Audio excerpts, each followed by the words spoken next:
Hello বন্ধুরা, welcome back to my channel Gargi's kitchen with Bengali food. আজ আমি আবার চলে এসেছি তোমাদের কাছে একটা অন্য রেসিপি নিয়ে।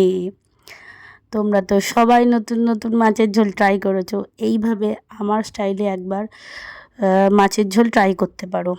মাছটা কিন্তু রুই বা কাতলা না, মাছটা হচ্ছে রূপচাঁদ মাছ। চেনো নিশ্চয়ই সবাই, বা বাজারে গিয়ে বললেই বাজারের লোকরা দেখিয়ে দেবে। তাই মাছটা কেটে ধুয়ে ভাজাটা আর দেখালাম না, নুন হলুদ দিয়ে ভেজে রেখেছিলাম, ওটা আর দেখালাম না বা ভিডিও করাও হয়নি বলতে পারো। দেখো ফার্স্টে অনেকটা এগিয়ে গেছি।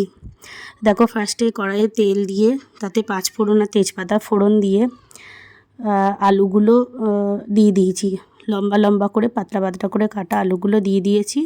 একটু ভালো করে ভেজে নিচ্ছি নুন আর হলুদ দিয়ে।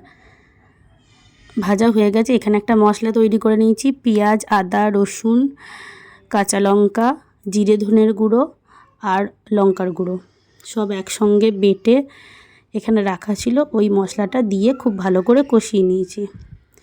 এবার কিছুটা কষিয়ে নেওয়ার পর লম্বা লম্বা করে কাটা ভেন্ডি বা ঢ্যাঁড়স বলতে পারো, একটু অল্প নুন দিয়ে ভেজে রেখেছিলাম, সেটাও দিয়ে দিলাম।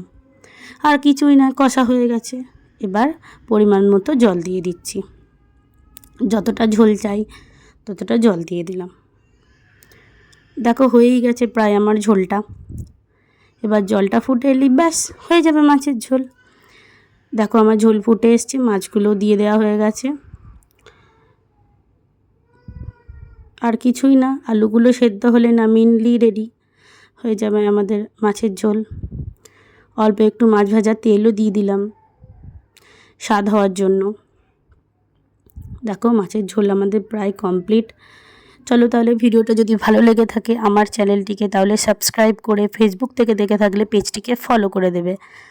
আর আমার চ্যানেলে নিত্য নতুন রান্নার রেসিপি পেতে সাবস্ক্রাইব বাটনের পাশে বেল ঘন্টিটি প্রেস করে রাখবে।